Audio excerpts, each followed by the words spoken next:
Hey, what's up, podcast? It's Jeff. Just want to jump in here. This is a special bonus episode of Teach Better Talk. This is actually going to be the audio recorded from a Facebook Live that our team is doing every single day, Monday through Friday, at 8 a.m. Eastern Time in our Facebook private group. You can get in that group at teachbettergroup.com or go on to Facebook and just search Teach Better Team. You'll see our page and then you'll see the group. Get in there. So here we go, a special bonus episode of Teach Better Talk pulled from one of our Facebook Live videos in our private group at teachbettergroup.com. Hope you enjoy.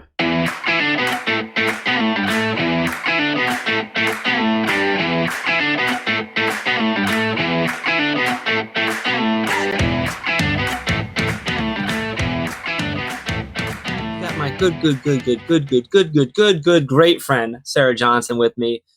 You probably know her from Balance Like a Pirate.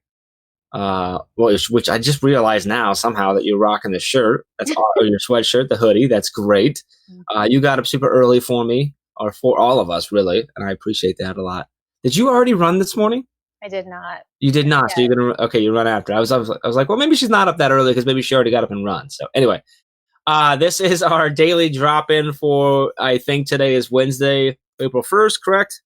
Correct. And we are dropping in. I am bringing my phone up so that I can watch for your comments and everything going on. So give me a second on that because I just apparently stopped doing that. But this is our daily drop, and we're dropping in every day, Monday, Tuesday, Wednesday, Thursday, and Friday at 8 a.m. Eastern Time, which is 7 p.m. or 7 a.m. Central Time. We are here. This is 100% for you, for support for anyone who needs it. I'm not going to lie. I think a lot of it is support for us as well, and us to hang out and talk. But we're here for you. So I see some people jumping in. Good morning, Megan. Good morning, Alex. Good morning, Heller. Mark Heller. Someone else said good morning that didn't pop up, and I'm waiting for my drop in here. Here we are. Now I can hear myself, so that's good. That was Brianne up top. Hi, Brianne. Good morning. So I'll be watching for your comments and everything like that. Just to touch really quick, these drop-ins are here live every morning. They do get saved in our videos. So if you're in our private group, you can go to videos and watch any of the backlog ones. There's some really awesome value in all of the ones that we've done. If you're listening on Teach Better Talk podcast, the best way to interact with us right now is to be in the Facebook group so that you can interact. Obviously, if you're listening right now, you're hearing this after we've recorded it. So make sure you get into the Facebook group over at teachbettergroup.com or Facebook and search Teach Better Team and get in there. And then you can comment on future ones. So anyway, Brianne says, it was me, Brie. I don't know why, Brianne, but I totally pictured you saying that like Mario. Like, hey, it's me, Mario. I don't know, in the games. Anyway, she's been looking forward to these morning meetings. What's that? I was just singing the Mario song for you. Do we need to take a minute? Do you want to get a whole like verse in? Okay. Good morning. If you think for 1 second that that's not going to be used in a whole bunch of other places over the next 8 years, you're wrong.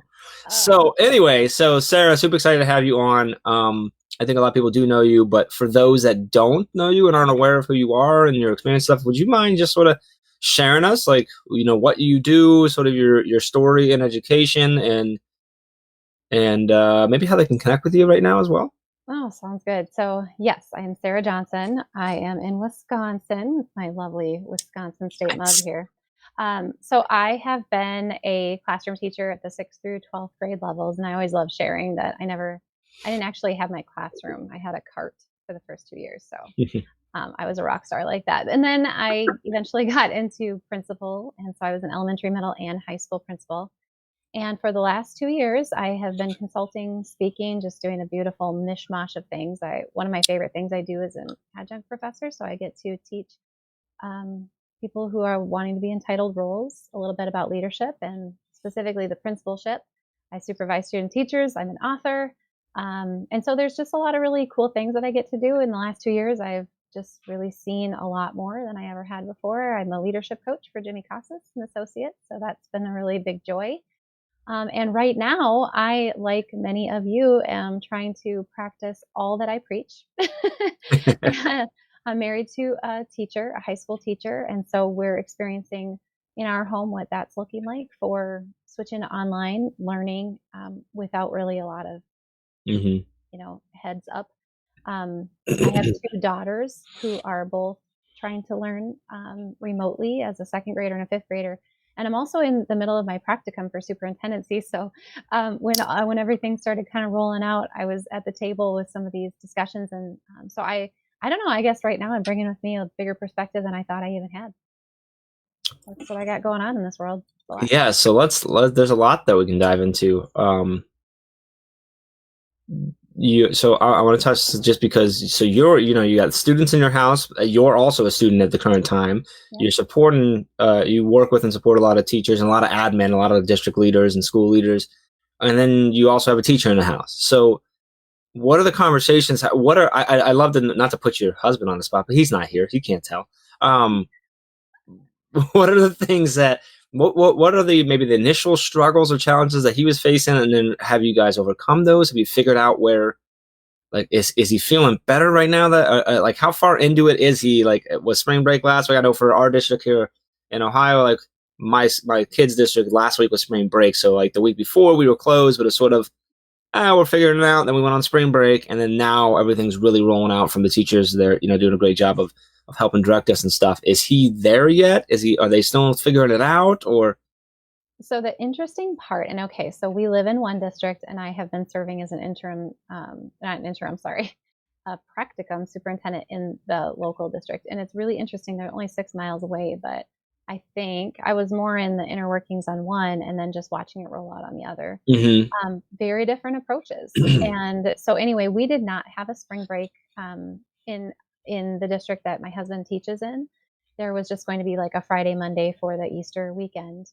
So they hit the ground running. And our governor in Wisconsin closed things up starting, I think, on the 17th. They did not have students on the 13th. So they spent their day preparing. They had time to do that ish. Yeah. And so it all kind of started. I think we just got waves of communication. At first it was going to be Friday, that they were going to be closing on Tuesday. And then it was, oh, nope, we're closing on Monday kind of thing. So it's just been really interesting to watch that unfold. My husband has I love him so much. We just have very different personalities. And so it's been interesting to watch because I'm thinking, well, this is how I would communicate as an admin, and it's cool. You just got to flow with things. But he is very much type A. I need the answers. I'm black and white. This is what I'm going to do. So just tell me what I need to do, and then I'll do it, kind of thing. So I think it's been so interesting to watch it all unfold for him. And they had their first Zoom staff meeting last week after 2 weeks, and anyway, I don't know. I can't really say that they're there. One of the big struggles we have is we're a very rural community. And so we have our lack of access for internet is real. I mean, we have teachers that can't get internet at their homes. Yeah. I don't know. It's really hard to say right now. They're tackling this idea about grades. And I think the most recent conversation is it looks like they're going to try to do pass fail, but okay. That's the stuff that weighs in my husband's mind, is like, I haven't even heard from the students. So how am I going to fail them? It's just hard. So, but we're just, if maybe some of you are in the same boat, maybe you're further ahead. I'm connected. So I watch everything and I'm thinking things through, and I'm always like, hey, get on the Teach Better stuff, Joe. I'm always sending them your resources. It's, you say that you're connected. Well, first I want to say good morning, Joe. Good morning, Veronica. Good morning, Adam. Mr. Smitto, nice to see you. Morning, and OMG, it's Sarah Johnson. That coming from Ray. I love all the work you do. The podcast is the perfect listening during my dog walks these days. Hi, Ray. Good morning.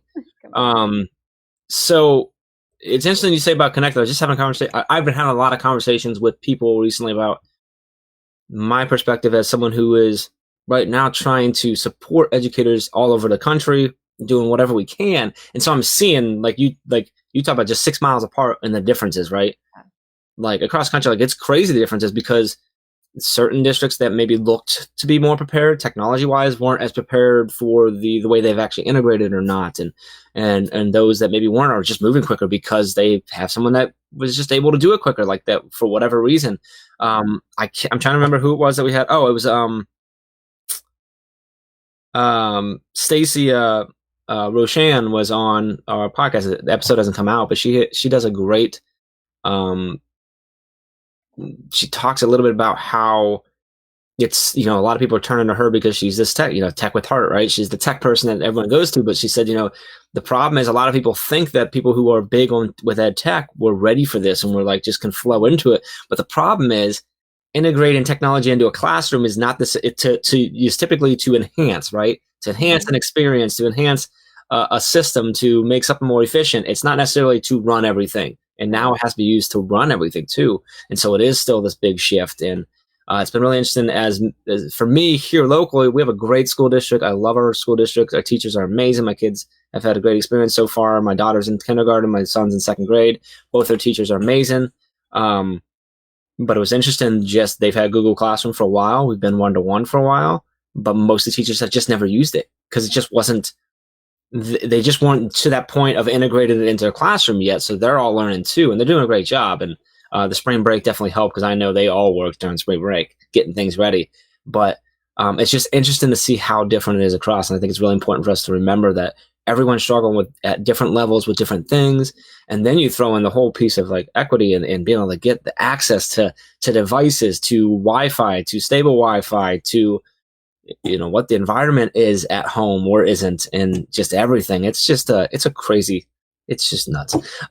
It is. And so while we're on it, what I wanted to say is just to angle in a few perspectives. I agree with you. Our teachers are amazing. Our staff, it's been so beautiful to watch my second grader just kind of go through this process of kind of grieving. And I want to get to that today if we can a little bit, but this idea of grieving that she's not going to be able to hug her teacher, and yet her teacher gives her a hug by sending a remind message and naming every student's name. Good morning, for my daughter, she said, good morning, Adele. And then she just warms up. And it was super funny. I have to share this with all of you.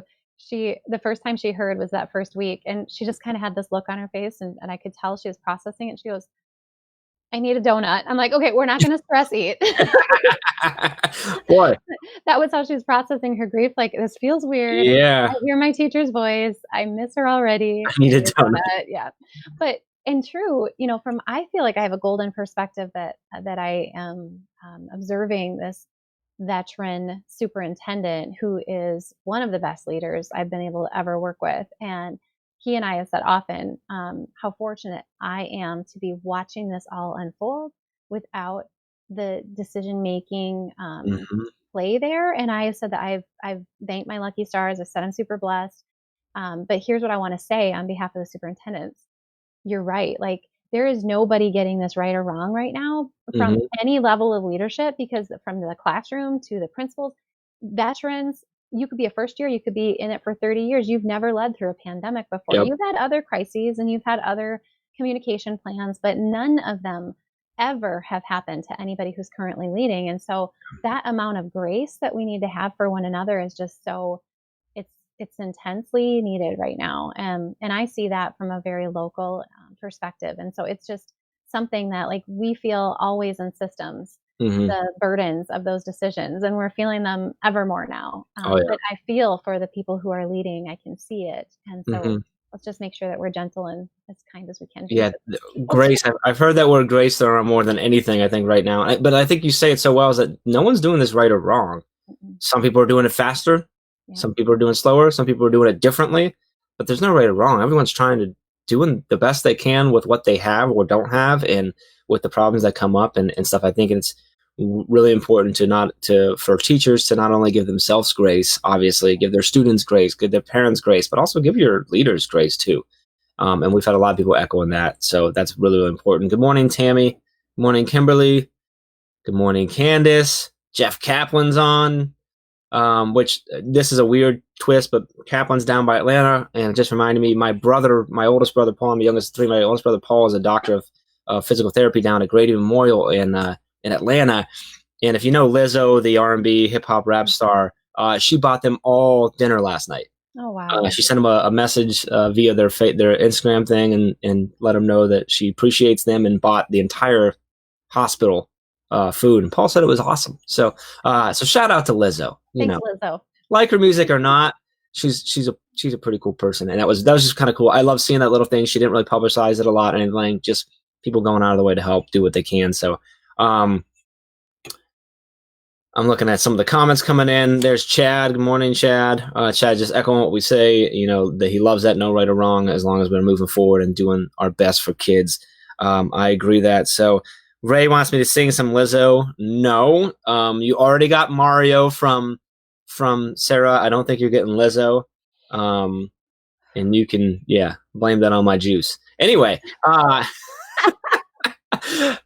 so Sarah, you mentioned the grief part, and I don't want to go into a somber mode or anything like that, but it's something that we were talking about earlier, just sort of what this is doing for people who have other things happening that are causing grief and the difficulty right now of not being able to cope with each other because we're not able to hug, right? We're not able to put an arm around each other. We're not able to cry on our shoulder and stuff like that.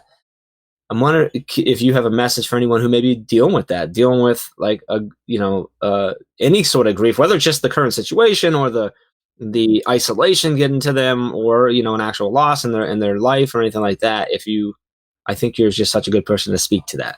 Well, thank you. First of all, I just tweeted out this morning, Brene Brown had a podcast episode that came out this week. And so she's going to say it 1,000 times better than I ever could. But the timing for me was exceptional. And, one of the things I would say right now, and you said there's no better way to connect than podcasts. I agree.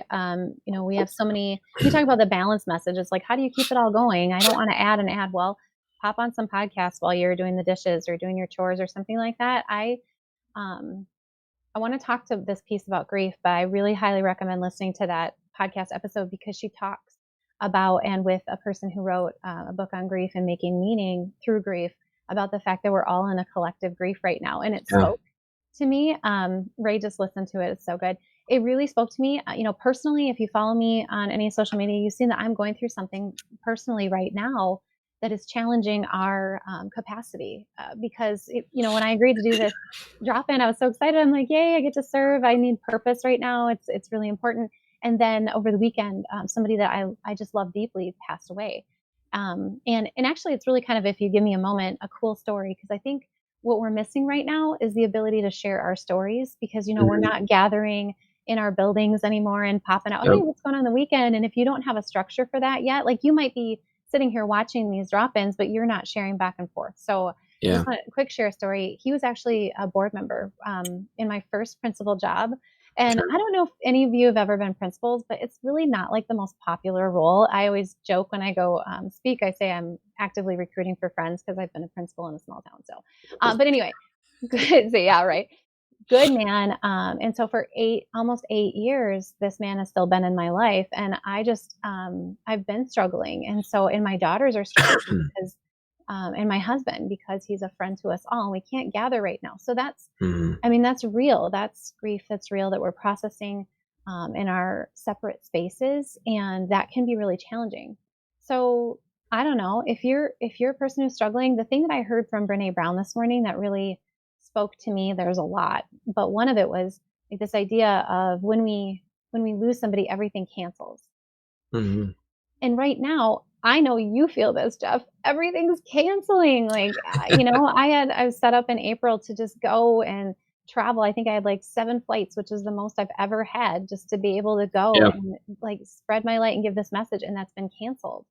And so I just think my real grief right now with this person is a perfect opportunity for me to just remember and gain empathy for the messages that I do share in terms of like, take it easy, be mindful, do what works for you, have some compassion. Because yesterday I didn't want to do a thing. I was a mess. I got my daughters to do a couple hours of work. And beyond that, I was like, just stunned, So I think that though, this idea that we're all kind of collectively grieving is huge because things are canceling, weddings are canceling. Our events that we used to put on our calendars to bring us happiness are canceling. And amidst all of that, we're struggling with this line between home and work because now there's no separate space for it anymore. So anyway, I don't know if I actually had any salient points except to say that grief is real. It's not linear, and we're all struggling with grief right this very minute. Yeah, and I think just acknowledging that is important. I think Brene would be very proud with how you presented that. You're good. I'll let her know that you did well. Oh, would you? I will. I'll give her a holler after this and let her know. I think I've asked hundreds of people over the last couple of years. I'm like, "Do you know Brené Brown?" And they're like, "Yeah." And I'm like, "Give me your number, man. I just want to talk to her." Well, she's waiting for me to give her a call after. She always likes to know how our drop-ins go in the morning. Ah, So I'll let her know that you did well. I do want to read. Dave Schmidt says, Sarah, you are a lifesaver and a life changer from the bottom of my heart. Thank you. I am here because you are you, and you listen to that small, still voice. Thank you for always reaching out and sharing your heart. thank you, Dave. Dave's gonna make us both cry over here. Jeez. But I'm gonna echo that with Dave. You and I connected. I don't even know when we connected. We connected on our. You came on our podcast on Teach Better Talk. Which, by the way, if you're listening to Teach Better Talk, go back and find it. I don't remember what episode it was, but teachbetter.com/podcast/Sarah Johnson will get you there. It was a while ago, but anyway, after that, we then got connected with on Voxer, and I don't know whether it was you or me that started back and forth, and you became this. I always joke that you're like my spirit animal, my spiritual guider in so many ways, and we just kind of started checking in with each other, and just sometimes it was daily, and then other times it'd go a week or so before we checked back in, and then we'd go crazy for a day or two because we're like, we gotta make up for it. And I think about like not, and I think you and I discussed this the other day via on Voxer actually, is like not everyone has built that, right? This digital PLN, this digital support system, and not everyone's connected that way. And those people are really potentially really struggling right now because they don't have that outlet. So something we were talking about before we came on was I shared out an article. I can't remember what it's from. I think it was from like a Forbes or Inc. or something like that. And it was more based around like entrepreneurship and business and stuff, but you can totally always flip it. And one of the things was like a morning routine or morning things we think about. One of them was, who are you checking in with? And I think thinking through the people that maybe aren't as connected is a great person to throw on that list. Someone maybe who can't be connected. So that might be, an elderly friend or parent or family member or whatever. But it might also be your friends who who are connected, but maybe just don't have the same relationships. And I think one really neat thing about that is if you're reaching out and you're intentionally connecting to check and see how they're doing, it's going to help you too. Because you're going to have these conversations, whether it's via Vox or whether it's via text, whether you're calling them, doing a video call, whatever, reaching out to people to see, hey, how are you doing? Can we just chat for a few minutes? Because you're probably isolated and bored, and so am I, and let's just check on each other, I think is super important. So I appreciate that. But what is Ray saying? Ray's saying Jeff is such a liar. I'm just going to call her out right now. Jeff is such a liar, but she spelled liar incorrectly. He's not that cool. I wish he was that cool. Someday you will be cool, Jeff. Someday. Finger crossed. She also crossed one finger versus that. So you're going to call me out. I'm going to call you out on not spelling and forgetting your S. Go walk your dogs, Ray. Forgetting your S. Hey, Jeff, I want to pop in and say this, that I do think it's really critical for these connections. And, you saw me get emotional for Dave saying that message. I just appreciate it because this is the kind of stuff that we need to do all the time, not just during the pandemic. Yes. So I saw something the other day that said, what are we going to, when we get out of this, what are we going to keep and what are we going to say, goodbye, this goodbye, hello thing to? And that intentionality is something that I've been speaking about for years. And it's something I believe deeply in. And you have been a person that has been, you say that I'm your spirit animal, but I was an educator and a principal. I had never known how to build an email list or, like my podcast and do all these brand new things. And then to be alone, I empathize with you all that are experiencing this on the deepest level because I grieved. I chose to walk away from my position out of a spiritual calling. But for months, I remember my kids and my husband going to school and I was lost. I'm like, what am I supposed to do? I don't have the daily interactions. I don't have my purpose in front of me. And so building connections with people like you is what fueled me for the last year and a half. So I grieve that for people who have lost their connections, but I say now, do make those connections. Obviously you're here in the Facebook group, but maybe you're hearing the podcast for the first time and you aren't connected. You're just hearing people. And again, like I said, we crave story and we need to communicate back and forth. So like Voxer is an amazing tool. I know you mentioned it, but that has been a lifesaver for me for several years in moments of isolation. And especially now, it's that human connection back and forth with our voices that really kind of keeps us moving. And so I think we need to be practical, put some of those practical things in place to help our mental well-being right now, but then to serve others too. And I want to echo your great point about the fact that this should also be a focus even outside of a pandemic and needs to continue. And I really hope that the level of support and pouring out of help and tools and tips and tricks and I'm here for you, whatever you need, continues long after this, because it's so important. So Alex jumped in to help, saying that your episode was episode 48. You were like really early on. Wow. Oh. That's awesome. So thanks, Alex. Appreciate that. If you are listening on Teach Better Talk podcast right now, make sure you get into the Facebook group, teachbettergroup.com, or get on Facebook and search Teach Better Team, and you'll find our page and you'll find a group. These are going up on our YouTube channel as well, which is just at Teach Better Team, and then going on to the podcast as bonus episodes as well. So like right now, we've got 7 podcast episodes coming out every week. 2 are interviews with awesome educators, and then these 5 bonus episodes based on these drop-ins. So I do want to mention though, just because I'm going to highlight like a time since we're unable to be together. We're social distancing. We're kind of isolated. We did get to meet. Yes, we did. This past summer. Was it summer? It was summer. No. It was like fall, right? I don't know. When was it? What day is it? What's the day? Where are we? I don't know what it was. I went to Michigan because it was like the best trip ever, and it was a great conference that I went to, but like the best trip ever because it didn't even have anything to do with the conference. Because on my way up, I got to stop and see Dave Schmittou, who's been commenting in here, and that was the first time Dave and I were able to meet in person. And I don't know how long our cup of coffee was, but it was pretty cold by the time we were done. And then I got to hang out that night with the amazing Allison Apsey. She drove down to see me where I was there just because I was somewhat close to in town. And then just out of the works of God, you happen to be a couple hours away, but sort of on my way home enough to where we were able to carve some time and I think probably have a cup of coffee that was way longer than a cup of coffee would be. And I'm going to tell you right now, I'm missing the high five and the hug. I'm not even going to lie. So I think it's important to then reach out. He said it was November. Thanks, Dave.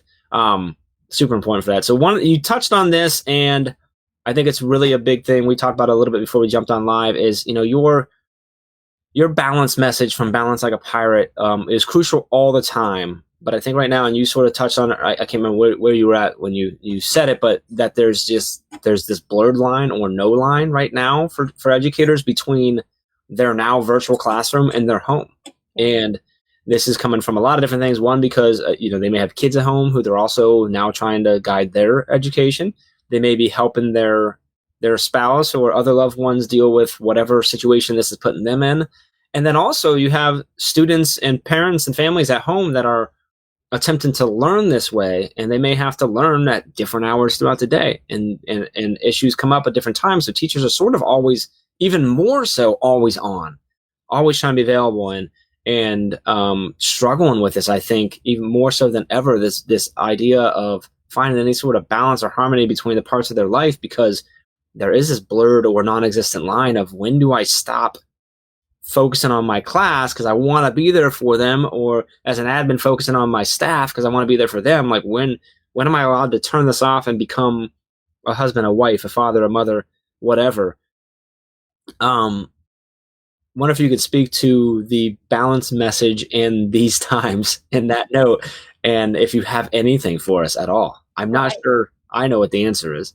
I have something for you. And the thing is that it's got to be whatever works for you. And that's the way it's always had to be. I know for a fact, one of the things I really try to emphasize is that balance is not 50-50. So don't try to chase that unicorn or whatever you think it is. Like, I know there's so many schedules going out, which is super helpful because that's what we do, right? We're like, we're going to create a template and then we'll share it widely. And I think there's a few different schools of thought on that. When you see something like that, you're like, oh, I got to jump on because then I should be doing a schedule, right? And then I should be following it. And then all of a sudden there's all this pressure and these breakdowns, like these social emotional issues, or like you said, you're trying to serve and you're trying to, parent your kids and teach your kids and blah, blah, blah. But the idea, or you feel comfort in that because there's a structure and there's a share. But I guess what I want to say is do what works for you. Like the other thing is balance has always, for me, going beyond balance has always been about finding what works best for you in the most satisfying way that it can.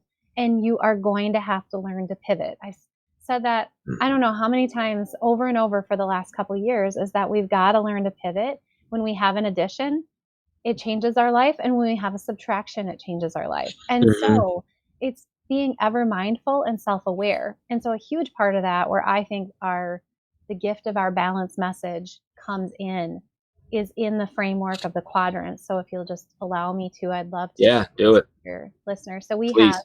so we have these 4 areas. There's you basically, what you do is you take your life and you put it into 4 areas, not trying to do work and life. We're going to look at our personal life is one quadrant area.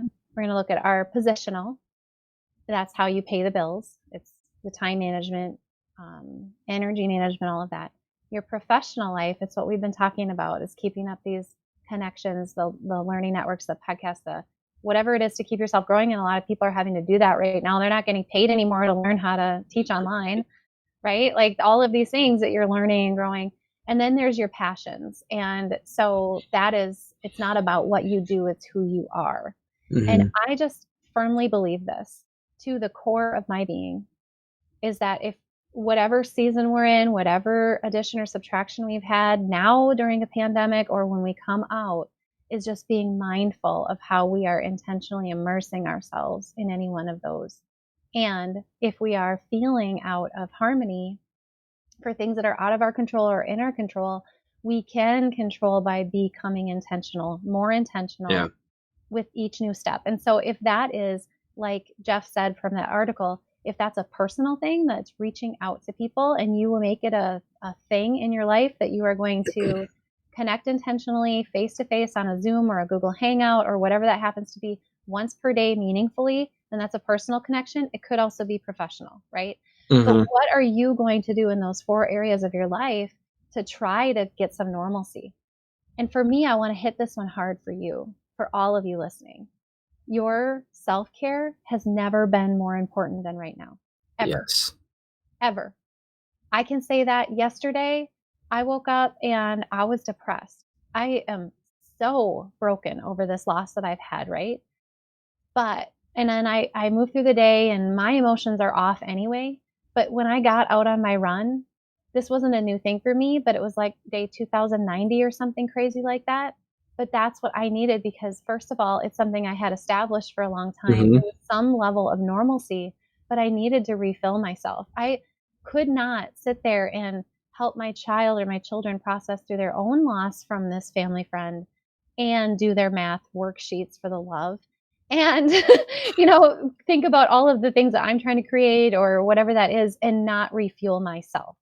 Because I could not come back and then for the long haul of all these hours being back in our home and give lovingly on any level if I hadn't poured that sunlight and that breath and that air back into my world. So that, for me, it doesn't have to be running. That's what works for me. But you've got to find, even if it's 10 minutes, friends, and not like self-care is and go grab a adult beverage and sit on the deck. I'm saying something that's going to last forever, that has meaning. Maybe it's journaling. Maybe it is, water intake. Maybe it's silence. It's meditation. I don't care, but it's got to be something that's going to fuel your emotion, your physical, your mental, and you know what I mean? Like the 5 quadrants of self-care, basically. Yeah.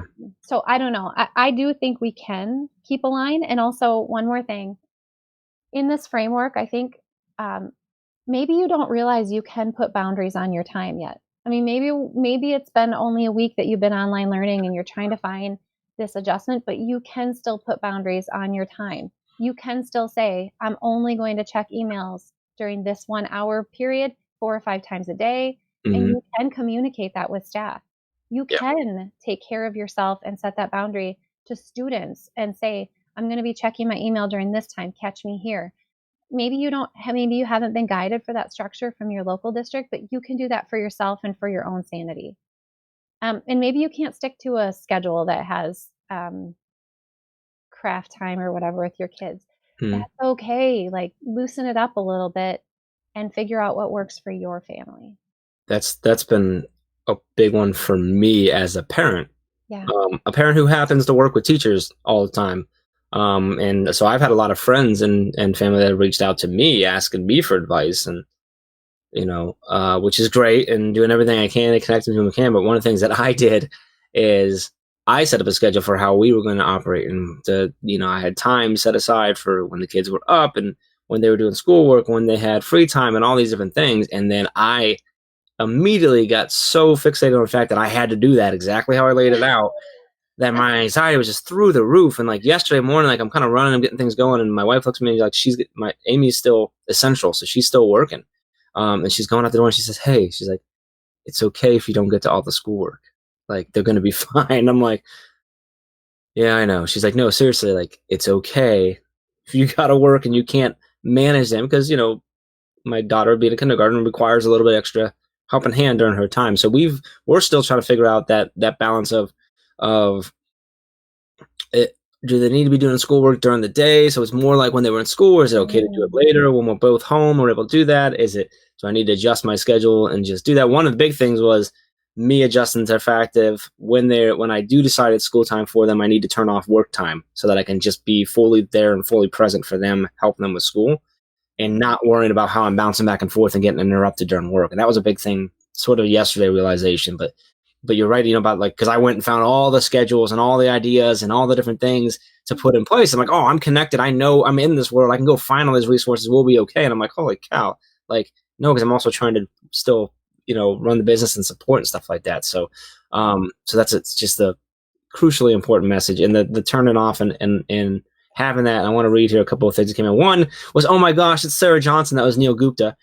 Shout out for us. Kimberly says, it was really tough the first 2 weeks, but week 3 seems to be balancing out a little bit better. That's awesome. Kimberly, really excited about that. Adam said, creating office hours has been so helpful for me. It allows me to be present for students, but if I do extra, I know I can stop without guilt. I think that's huge, and speaks to what Sarah was just talking about. So that's great. Here's a great one for you. Joe, our good friend Joe, says, wow, didn't know Sarah Johnson, who she was before. Love what she's saying about can't wait to connect. There you go. That's what I was hoping for. Some people get to meet you and have that connection. So that's awesome, Joe. And Alex V with a great point. Our children will remember how we helped them manage emotions more than how we helped with a worksheet. That is huge. And yes, amen, Alex. That was huge. And that's been a big thing. I actually saw something this morning. I can't remember where I was reading it at, and I don't know whether I shared it or not. Was something about just any way you can journal on with your kids right now. Whether that's having them write, whether that's having them do a video, whether it's having them speaking, whether interview them, whatever. Talking with them through how they're feeling through this and their lens, and then also having them ask you questions and recording that all, because this is history. This is like we're literally living through something that they're going to talk about for either the rest of, or at least a good part of their life, right? About the time that the world was shutting down and we didn't go to school anymore and we didn't leave our houses and we couldn't see our friends and they didn't play professional sports and the Olympics moved and all these different things. Like our kids have this opportunity. And I saw that. So I've been thinking now this morning, okay, I don't want to do that. I think I'm going to do video because my kids are adorable on video and that'll be a lot of fun to watch back and see how they're doing that. But speaking of video, I'm going way back here, talking about like just the connections and actually touching on the emotion stuff is yesterday my son got to do his first they did a Google Meet hangout with his teacher and all of his classmates, and all but 2 of the classmates were there, so basically his whole class. And he wasn't really excited about it. He's like, do I really have to? Because like I made him get dressed. I'm like, you can keep your PJ bottoms on, just put a shirt on, dude. Because he sleeps like dad. He doesn't like to wear a shirt to bed. So he's like, can I just go like this? I'm like, no, you can't just go like that. You need to put a shirt on. So I got him set up here on my computer. He had his gaming headset on, connect in, and he just kind of like, his face was like, and then I clicked him in, and like 3 of his friends were on time, and he literally went from this to just beaming. And like I watched it, and like I'm getting like emotional right now because like what I saw in him, my heart just lit up. And I'm like, oh, like I'm so happy right now. And they were on for about 30 minutes or so. She ran like a sort of like their normal morning check-in. They did sharing and everyone got to talk. And then he kept talking and he started talking more than he had been. And I'm like, I don't think his teacher's on the video anymore. And so I stuck back over, and it's just him and 3 of the kids just stayed on for another 20 minutes, just talking and laughing. And it was such a cool just moment. And that's that emotional point. Like that's the most important thing right now. And I posted about it on Instagram and stuff about the fact that like this is what's really crucial. So give yourself grace for all the other stuff. If you focus on how are you taking care of the kids, how are you connect with them and allowing them to connect with each other. And from an admin standpoint, if you're focusing on how you're supporting your staff, how you're helping them connect and help them feel supported as well. And from an all around point, how are we doing that for our families and then for our friends and everything? Like that's the most important part right now. We'll get to the content. The content will be there. They'll get what they need. We'll get them caught up when we need to, when we get back to, whatever that new normal looks like, and we'll find the gaps and we can fill them. But right now, the emotional piece, and like you said, and you voiced it so well, that your self-care is more important now than ever. And so is your care for others and the emotional and that connection and stuff. So I want to just echo that there. Someone else jumping in. Who was this? Probably Ray making fun of you for saying you sleep with your shirt off. What's that? Probably Ray making fun of you for saying you sleep. No, actually, it isn't. Although that would be very accurate. It's actually Megan. Megan saying she saw this today. We've already taught our students 2 important lessons. We show up for them even when it's hard, and that we love them enough to be here. Ooh, that's powerful right there. Yeah. That it is like that's the. And we keep talking through that, like, and Alex touched on, like, our children are going to remember that. They're going to remember that we're showing up for them, both as parents and family members, but also as educators, as admins, everything. They're going to remember that we're showing up for them and that we're here, that we're going out of our way because we love them. And your staff's the same way. Your friends and family are the same way. Like, it goes so far beyond just the 4 walls that are now virtual, right? So that's really important. I love that. Thanks for sharing that there, Megan. And good morning, Megan. Good morning, Chuck. I see Chuck jumped in, so good morning to you. Brianne saying she loves that message. I want to touch really quick on some of the things that we have been working really hard on the team to create things and do things. Obviously, we're doing these daily drop-ins here in our private Facebook group, Monday, Tuesday, Wednesday, Thursday, Friday, 8 a.m. Eastern, 7 p.m. Central Time. Or, geez, I keep saying p.m. a.m., 8 a.m. Eastern Time, 7 a.m. Central Time. Monday through Friday. They are then being saved here in the group. You can go to the videos. They're being put on our YouTube page.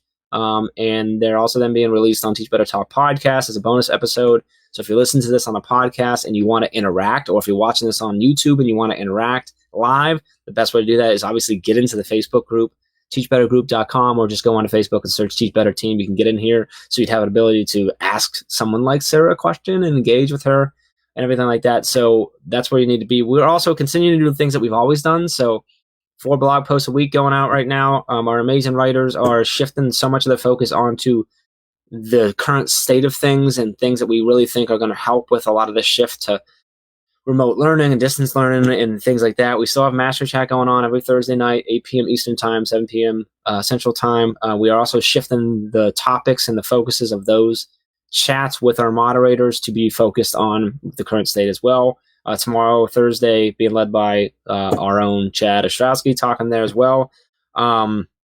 We have a new course that was put out, led by Ray Hewitt, which is just all about it's supporting a virtual classroom. A lot of great general tips and ideas, but also a lot of tactical takeaways you can take and help you focus on the right things and look for the right tools to support your staff.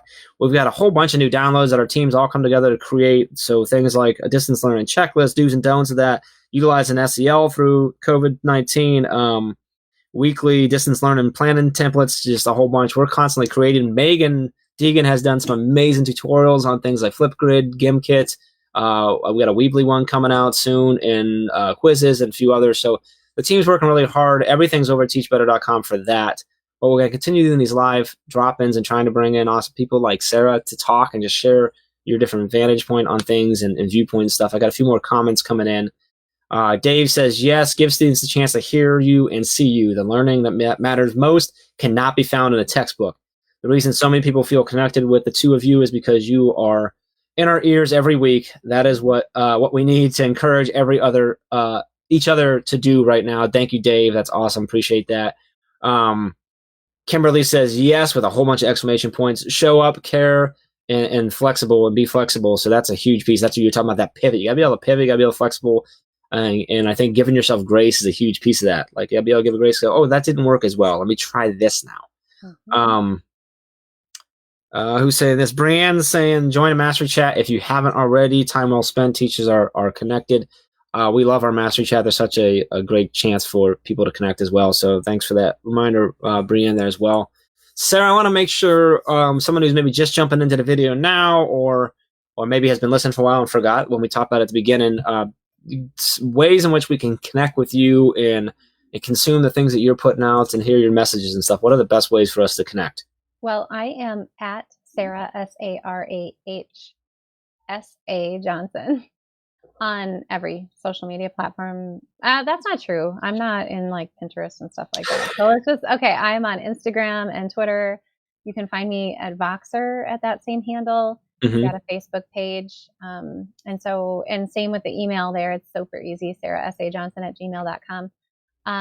I haven't totally pivoted yet to put out a bunch of resources, but I'm going to do a webinar tomorrow specific on self-care. And I have put that out there. I'll put it out there again. It's through a regional thing that we have going on here in Wisconsin, but they've opened it up to everybody. So I'll be doing a specific webinar on self-care that has a little bit more content than I was able to get to today. But yeah, I'll be doing. Do you have a site we can go to find that? Where's the best way? Is that just? I'll tweet it out. Okay, so connecting with you on Twitter is the best way to find that and get that. What time is that happening tomorrow? It's going to be 2 p.m. Central, and then they will archive it. But I'm also working on some resources myself, Jeff. For listeners, for community, for everybody. But also, I have a podcast. We didn't even really talk about that. We alluded to. Yeah, let's do that right now. Let's talk about the podcast. I was waiting for you to mention the website, which is the podcast and everything like that. Yes. So yes, talk about the podcast for us. Right. So I have a podcast that I pop out weekly, and just this week, if you're listening to this fresh, I had Huda Isa, and she is a really wonderful leader in the Michigan.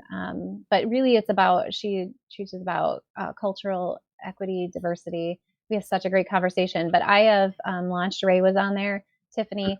I think I've had 67 wonderful conversations that I've put out there, and every single week I do. So I have a series coming up called In Awe of Champions, where I've got several people talking about how they're championing still, even in the midst of this pandemic. So I'm excited about that. So I hope you'll join me on the In Awe podcast, which stands for Amplifying Women and Empowering the Community. I love it. And what's the website? InAweToRise.com. So make sure you follow Sarah. Go to the website. Like Ray mentioned right off the start, that she loves listening to the podcast during her morning walks with her dogs. And it really does. It's such a great way to raise voices and do exactly what you're trying to do, which is empowering women and raising their voices. So please make sure that you're connecting with Sarah and reaching out. I can attest to the fact that she's always ready to help and always ready to have a good conversation. If you need to get deep and have that conversation, she's a great spot for that. But also, if you just need to goof around and joke around, she's also great for that too. So I love you to death, Sarah. I consider myself so fortunate for us to connect. I'm so happy that you're able to come on with me this morning too. So really appreciate everyone who chimed in, everyone who's been dropping in on these every day. The guests that have been coming on have been phenomenal. Tomorrow, I've got a really awesome guest coming in too. If you don't know, John Sowash is just a phenomenal educator. He is like the man when it comes to Chromebooks.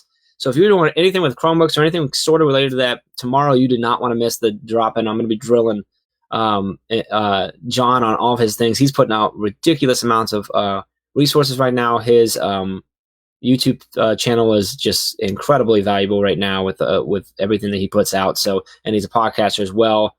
So tomorrow morning I've got John Sowash with us. So definitely hope you jump in there. And then we're going to continue to do this. We're going to have several guests on throughout the weeks. And we're going to continue these drop-ins until you tell us to stop doing them. So I hope you do that. Hey Jeff, before we sign off, can I give your listeners just one I think is so key? Yes. Okay. If you haven't already done this, put a boundary on how much you're consuming on your phone. And this has been true since always, but now do not let the first thing you do in the morning be to pop on your phone and check what everyone else has to say in this world. We want to be connected. We should be connected. We should be communicating. We should be knowing what's going on. But I cannot emphasize this enough, that finding a different routine in the morning and not popping on and giving someone else the key to the tone set for your morning, again, has never been more critical. So do something that feeds your soul, your passion, your spirit, whether that's reading, whether it's journaling, whether it's exercising, it's silence, all of them. The Miracle Morning is a really wonderful way to start your day. But please, please, please fight that addiction to the phone in the morning.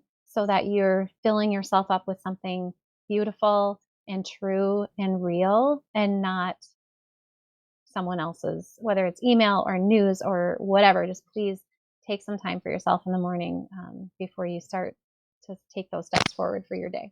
Super important message. I'm going to ruin it because I have to make jokes.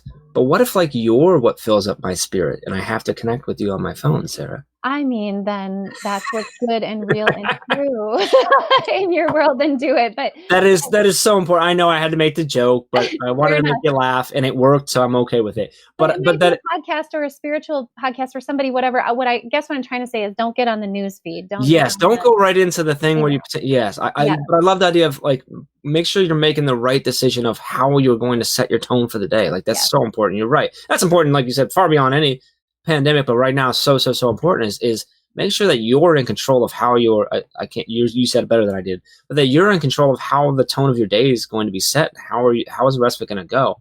And if it is just logging in to see what everybody else is maybe complaining about isolation, or again with the news and how bad is it getting, that's going to set the tone for a bad way.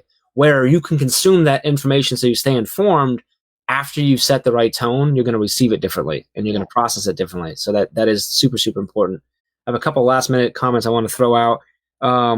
Tammy says she just subscribed to your podcast. Yay. You should get Tammy Tammy, communicate with me. I'd love to have you on the podcast. Neil says I need to go back and watch this. Two people who inspire me. Neil, you inspire me.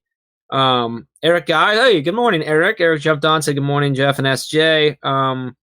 And Neil Gupta said I'd like a daily drop-in sing-along with Sarah instead of checking my phone. So we'll work on that, Neil. We'll see what we can do. But I appreciate you, Sarah. I appreciate everyone jumping in. We'll be back tomorrow. Check in with us every day. And if you're listening on podcast, make sure you jump into the Teach Better group on Facebook and get involved in this conversation. The group's amazing place, even outside of these live videos. But you can get them all here as well and get into the conversation every morning, 8 a.m. Eastern Time, 7 a.m. Central Time. I'll be back tomorrow morning. Sarah, thank you so much. I appreciate you. Thank you. And everyone, have an amazing day. Set a boundary, find your balance, and reach out if you need anything at all. We appreciate you.